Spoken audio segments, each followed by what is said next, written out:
As children grow up, someone can show them what it means to be grown up.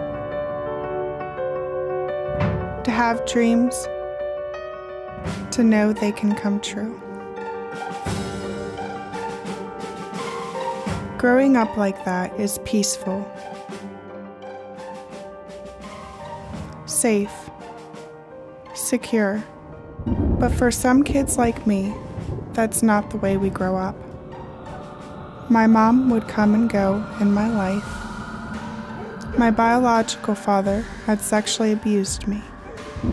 Then he was gone. I moved around a lot. Things were crazy, insecure.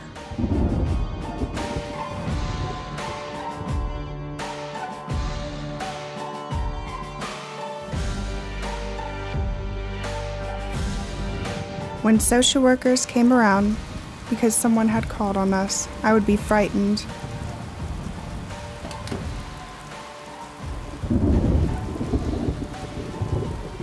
We would clean up really fast.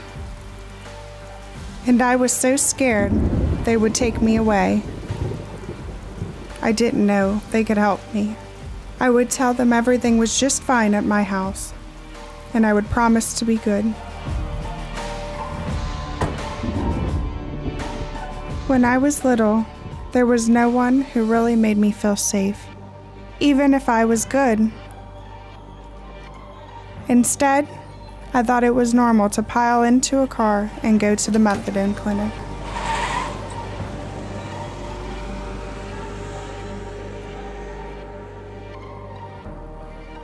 My aunt would beat me.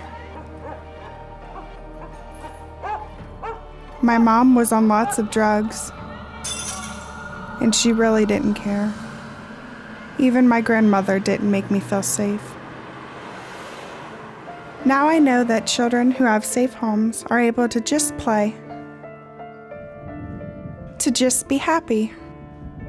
As they grow up, they know that anything is possible.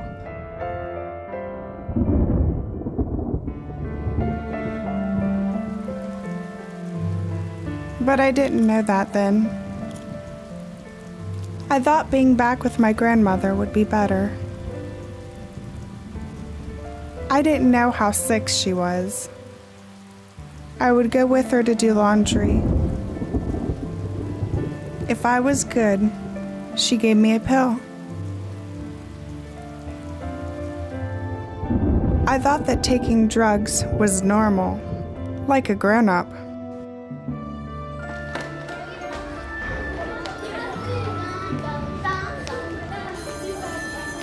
School seemed pointless.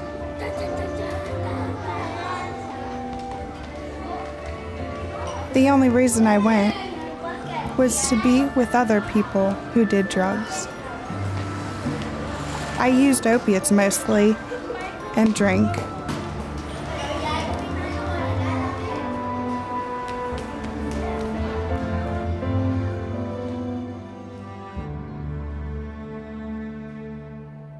My life revolved around getting high.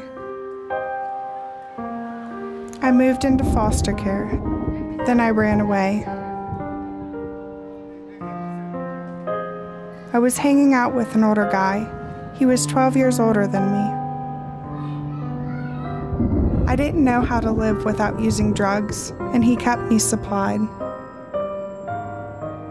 I didn't care when he abused me. That was how my family treated me. This abuse was no different. I was hopeless. When I got pregnant, I didn't know what to do. I was 16. I had no real place to live, a family that was full of problems, no job, no future.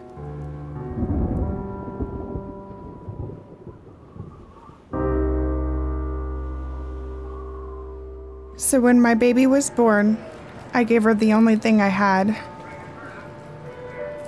My middle name.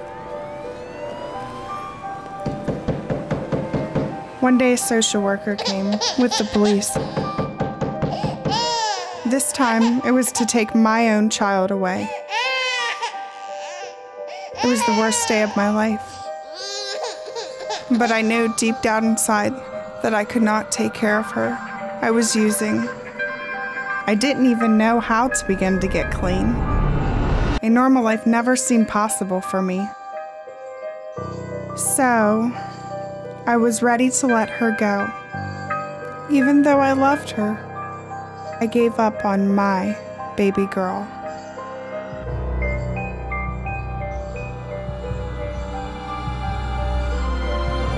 But my social worker had another idea. Before I could sign her over and give up my rights, I had to see her. One more time. Mommy!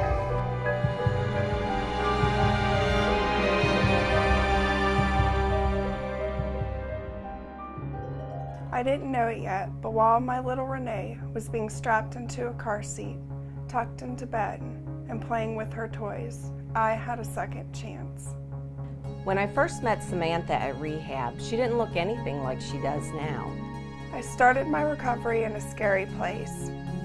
A lot of the girls had already given up their children. They had told me terrible horror stories about what would happen to my daughter.